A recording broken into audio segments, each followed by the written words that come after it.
Why we should celebrate the dead, the deceased, the departed is a question I could ponder a lot.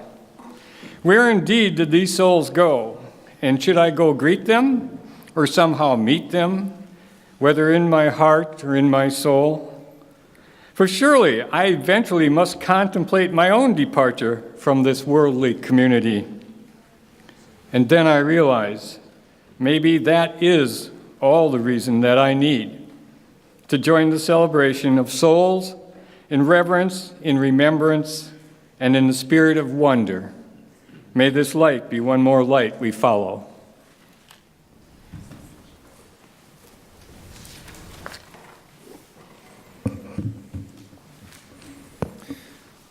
It was a long drive up Highway 10, moving northwest on familiar roads.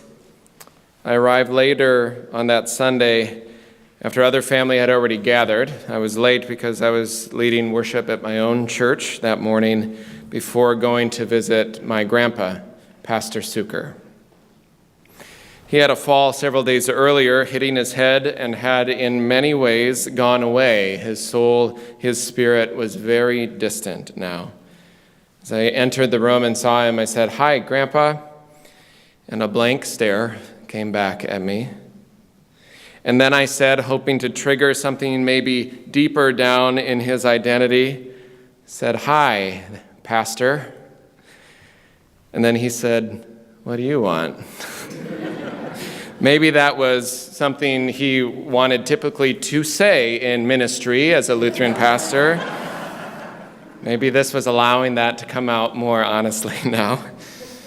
But as the sunshine brightened and warmed the room, sparkling through the quickly changing autumn leaves, my extended family gathered there seemed to think, well, I guess the only pastor we have now in this room is this Lutheran turned Unitarian. But he can sing, and we can harmonize, so we're going to sing a little bit. So we did. This little light of mine, I'm gonna let it shine. Oh, this little light of mine, well, I'm gonna let it shine. This little light of mine, I'm gonna let it shine, let it shine, let it shine, let it shine. As a Lutheran family, of course, we all broke into four-part harmony. And Grandpa, eyes closed in his easy chair, began to tap his toes.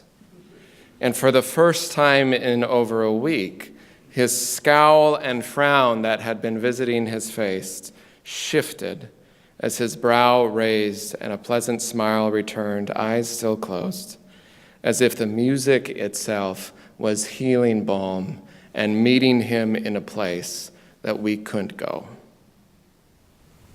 There was a light that we were certain had gone out that sparked up again because of the song.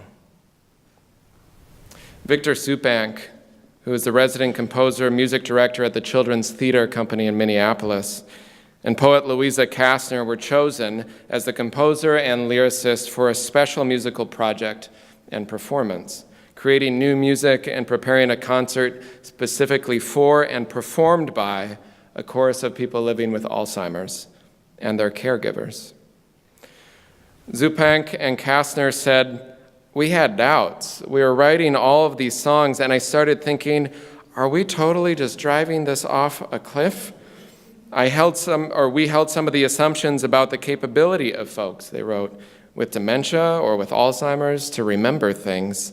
We weren't sure it was going to work." Zupank's father died in December, but not before he had paid a final visit. He wrote, "The last few years, my father had declined to a point we couldn't even converse or talk at all anymore. So this time I brought music that he taught me as a child, old Slovenian folk songs. We sat and we sang through them. He knew all the songs. I'd hardly heard him speak in weeks. He knew every single word better than I did." Mary Leonard, the co-founder of this Giving Voice chorus, said, "Music is held in parts of the brain that don't seem to be damaged very often by Alzheimer's. Music stimulates activities in both sides of the brain. It sharpens the ability to focus. It makes symptoms more manageable, improves cognitive function, and mostly it brings joy." A caretaker who joined the Giving Voice chorus in Minneapolis with her husband wrote, "My husband's Alzheimer's worsened greatly in 2015, and when we started singing, he began to recover some memory, and he always remembered the chorus. Every day he would say, 'Is this the day that we're going to sing? Can we sing?'" In this chorus, his wife wrote, "The light shines through each person. It's almost as if it comes back again." How we remember things, deep down in our bones, in our blood, somewhere deep in our center, in our core, our soul, how we remember can get muddled. It can get cloudy by physical and mental ailment, by distant or strained relationships, by 1,000 little things that add up to feel like some large thing that's large enough to bury a memory or a legacy deep under the surface. But so often there is some light there, if we just find some way to connect with it or notice differently.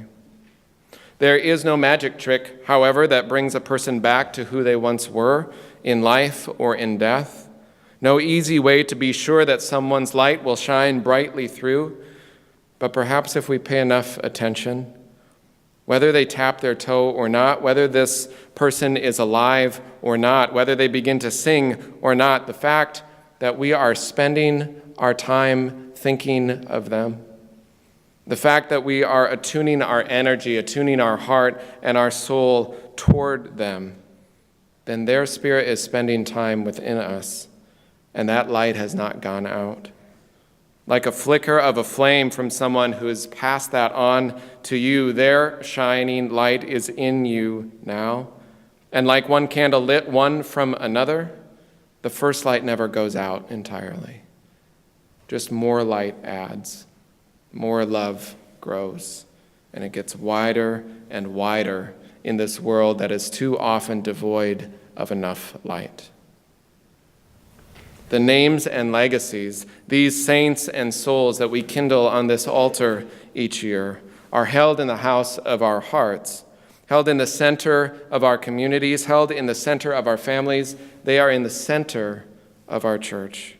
And today we gather around them to remember that.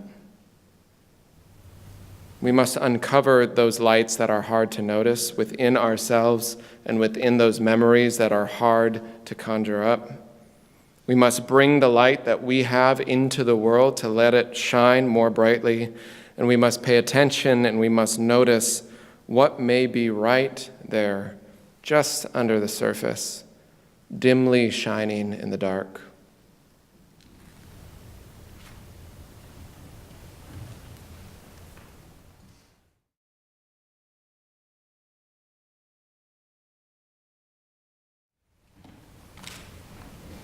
My Dead by Tim Nolan. They grow in number all the time. The cat, the mother, the father, the grandparents, aunts and uncles. Those I knew well and hardly at all. My best friend from when I was 10, the guy who sat with me in the back. Of the class where the tall kids lived, Bill the shoemaker from Lyndale Avenue, the Irish poet with rounded handwriting. They live in the land of echo, the land of reverb, and I hear them between the notes of the birds and the plash of the water. On the smooth rocks they show up when I think of them, as if they always are waiting for me to remember. I drive by their empty houses. I put on their old sweaters and caps. I wear the wristwatches and spend their money. So now I'm in 6 places at once, if not 18 or 20. So many places to be thinking of them. Strange. How quiet they are with their presence, so humble in the low song they sing, not expecting that anyone will listen.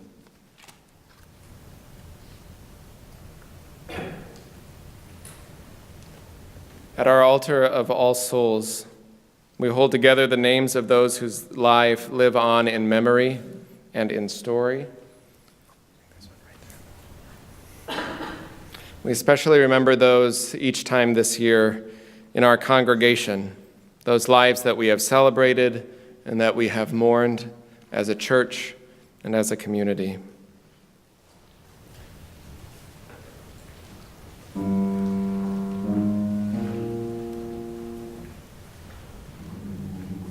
Earl Jacobson. Born in 1924, Earl spent his life loving the earth and people. He was a beloved longtime teacher of industrial arts in Albert Lea, always a learner and a curious spirit. He joined this church with his wife Penny just over a year ago. Earl died on June 4th. Marion Parkinson. Born in 1923, Marion had a love and a passion for caring for the home and making clothing for family, and later on a passion for woodenware and quilts and creativity, and served for a long time as a lab technician for the Mayo Clinic. Marion died on June 12th. And Phyllis Layton. Born in 1928, Phyllis Dodge Layton was committed to a more just and equitable world, a more inclusive Rochester. She was a lifelong humanitarian and almost as long Unitarian, devoting her life to beauty of music and art and humanity. She and her husband Don are longtime members of the church. She died on October 11th, and we held her memorial service in this sanctuary yesterday. And Bonnie Hedrick, born in 1968, lover of gardening and creating of so many things. Bonnie died on Friday in Chatfield. In the rising of the sun and in its going down, we will remember them. I invite those of you who have lost a loved one, first just in the last year, to come forward. We'll light a candle in their honor, and you're welcome to come to the pulpit to speak their name.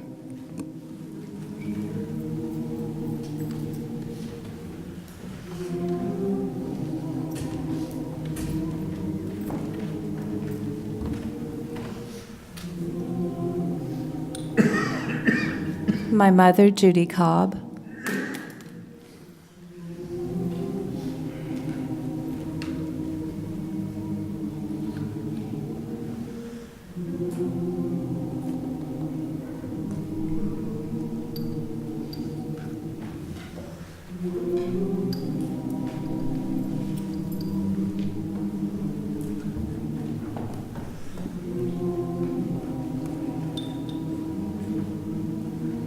My Aunt Patricia Sturbank.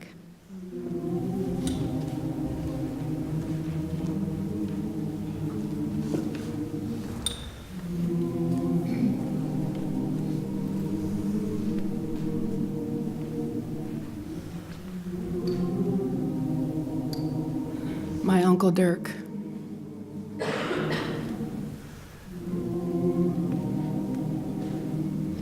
My grandfather, Ray Mullen.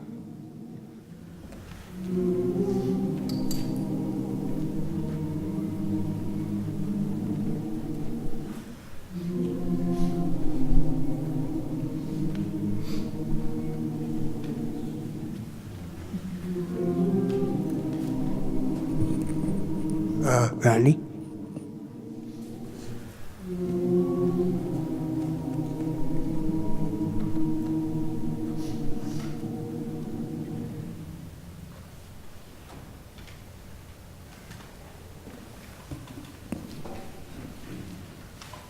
A reading from Janice Gould, titled The Day of the Dead.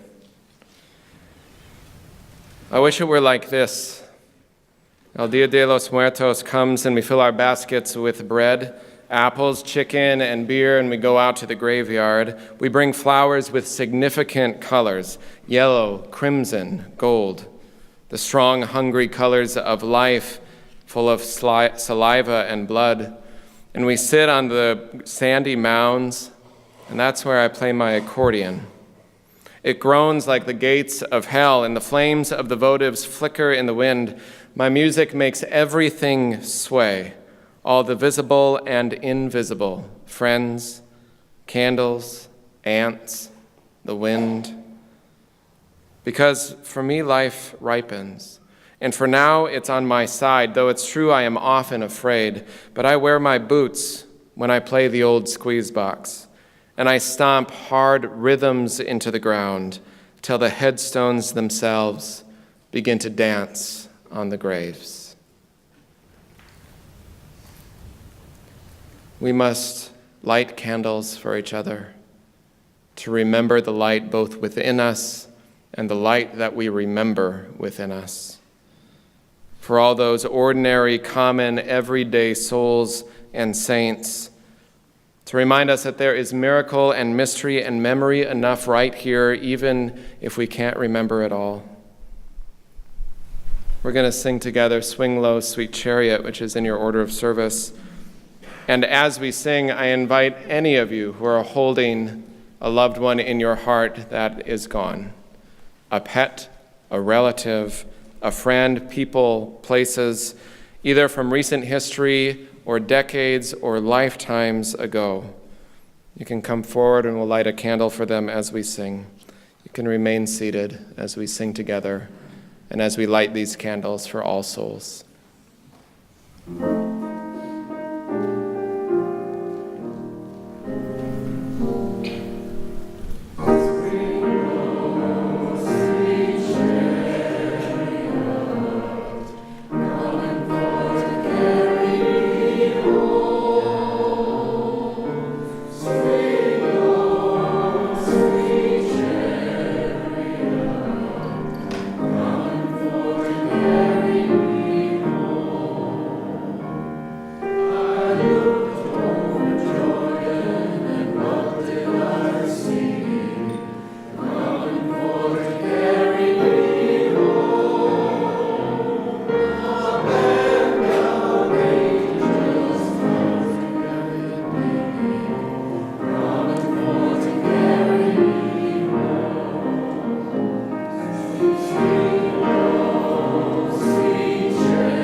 for to carry me home.